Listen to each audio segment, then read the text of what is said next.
What up, peeps? MuaHaHa coming at you with some Clash Royale action. As some of you guys know, I am currently in England, so we are going webcam free right now. Some of you, I'm sure, are overjoyed by that. But anyway, wanted to go over this deck and how it's just destroying people, so let's get into it.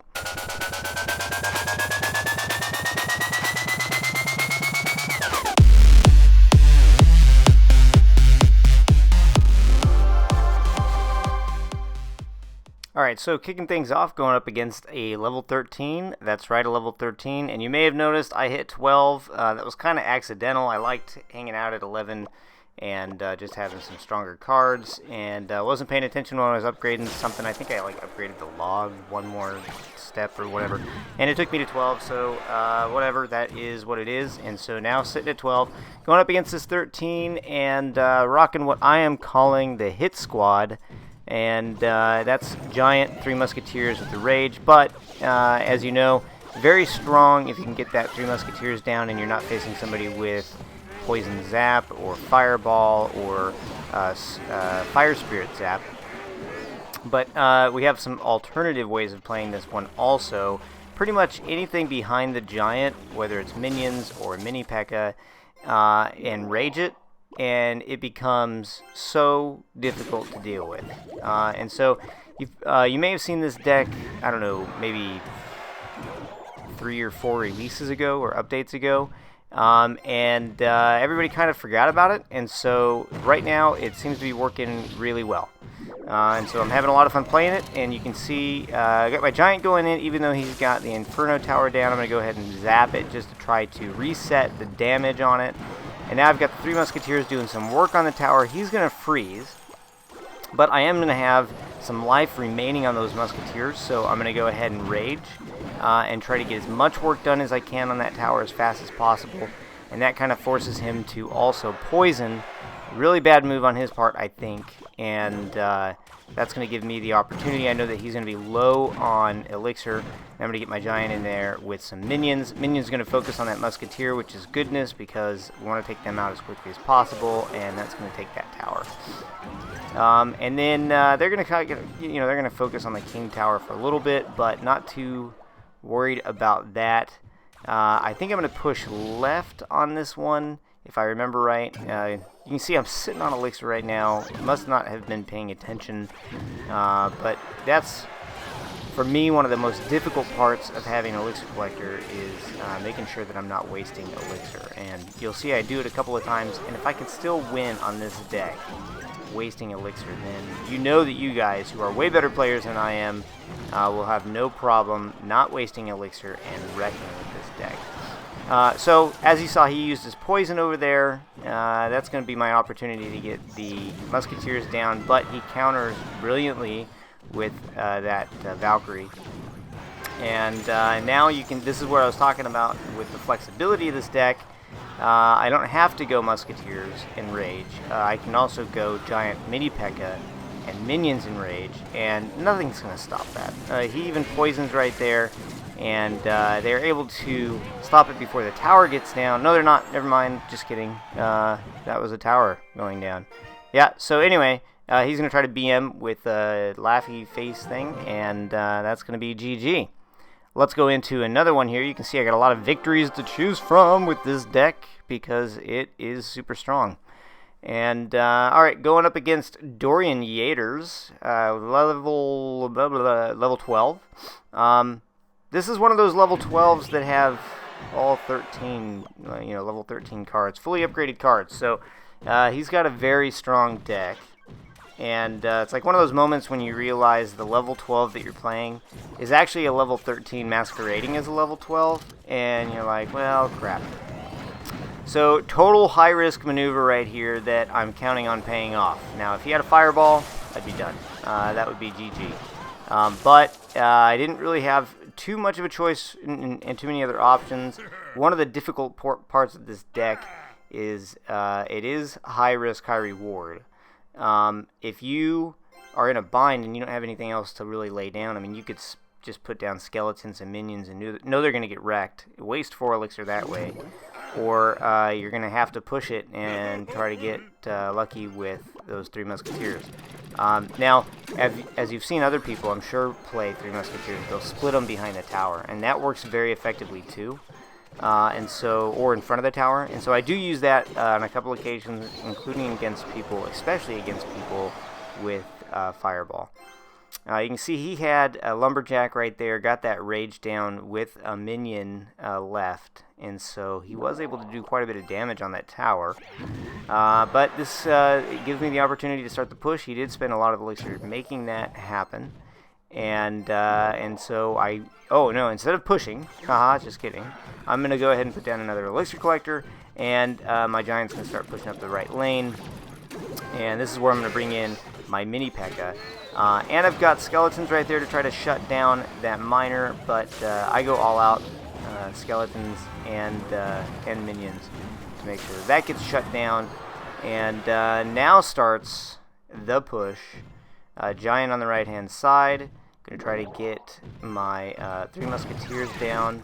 Now I try to put a little bit of space between the Giant and the Three Musketeers, just in case any kind of AoE, like a Valkyrie, anybody with Splash. So anyway, I got the Three Musketeers in. They are raged, and the minion on the tower, he is able to eventually shut it down, but you can see it's kind of forcing him to spend very heavy. And so that's good for me, especially because I require a ton of elixir to pull out those Three Musketeers. Alright, mini P.E.K.K.A. coming up. I'm going to go ahead and throw the minions over here to try to distract that Inferno Tower and keep my giant alive as long as possible. Do have his minions to deal with on top of that, so that's not going to work. Three Musketeers out to shoot down those minions and take care of that miner and take care of the goblins coming in. I split them here just to force him to have to kind of look at the other lane, just in case he shuts this one down, which he almost manages to do, but the Valkyrie sticks behind and the giant gets through. Tries to throw in the emergency Inferno Tower. Not going to work, too late, and we pull off that one for a win. Alright, one more, and we're going to wrap it up. At the end of all of this, I'm going to go ahead and put up a couple of pictures and maybe videos of some of the stuff that I've been doing here in England. I'm in, Lincoln, England. There's a super big castle, a huge church from like 10 decades ago, and also an airfield we went out to check out some of the Battle of Britain aircraft. A bunch of Spitfires, a Lancaster, a Dakota bomber, I mean all of that stuff. Really cool. And so I'll post some of that stuff up here at the end if you want to see it. If not, that's cool. Kind of vloggy. I know that you guys aren't all into the vlog stuff, and so if you want to skip it, skip it. If not, check it out. It's some pretty neat stuff. Alright, so he's going to poison, and I see this happen a lot against this deck. A lot of people are packing poison right now. So just make sure that you're putting some space between your elixir collectors.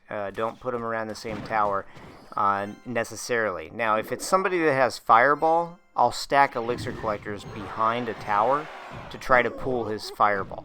Because if I can pull his Fireball, then I can go Three Musketeers, and I don't have to worry about that Fireball breaking them up.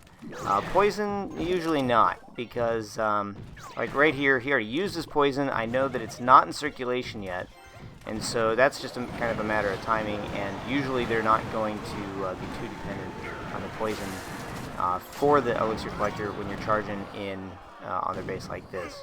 So difficult to deal with, and you can see just wiped out that tower. No damage taken on mine, but also realizing that, you know, this is somebody who is a level lower, but I think that, that even though that be the case, he's still got pretty substantial cards. So you can see this deck is fun. One of the best parts about this deck is it is fun. When you know you're about to get away with all of those Musketeers in his base, giant in front to suck up all the damage, and you're gonna rage it. It's just exciting, and you know that your opponent's getting pissed because you've had this happen to you, and I've had this happen to me, and it's incredibly frustrating to deal with. Alright, he's going Hog and Fire Spirits. I should not have dropped my Three Musketeers there. I should have put them behind the tower so they didn't take the Fire Spirit damage. Oh well, giant and minions on the left lane. So if you screw up a drop like that and your 3 musketeers are hurting, you got 2 options. You can either put a tank in front of them anyway, or you can use them to distract because your adversary is still going to have to defend against them somewhat, and that gives you the opportunity to push an alternate lane, which is what we did there, and we were able to do a ton of damage to that left lane. Now that he's still pushing hard right to try to knock out that tower, that gives us the opportunity to throw down those 3 musketeers, get in the left side, and if this match had continued, I think we could have 3-crowned him. But we'll take the win right there. Alright, now on to some vloggy type stuff. If you guys want to see it, check it out. So this is Lincoln Castle. It is in Lincoln, England. Huge castle. At one point it was Roman, and then it became William the Conqueror's. And just across the way from the castle is this Lincoln Church. It's enormous. The video doesn't do it any justice. There it is off in the distance. That's a view from my hotel room. Then this is the Royal Air Force's Battle of Britain aircraft. So these are the aircraft that flew during World War II. Because of the work I'm doing here, I got to go behind the scenes here and actually go and look up close and personal. Got to climb in some of these guys. Super cool. This was a bomber, Lancaster bomber. Those are the bomb doors or the bomb bay. This is the oldest flying Spitfire in the world. It was used during World War II, flown by Eric Locke, who shot down like 50 German pilots or whatever, enemy pilots. That's the Quit Your Bitchin'.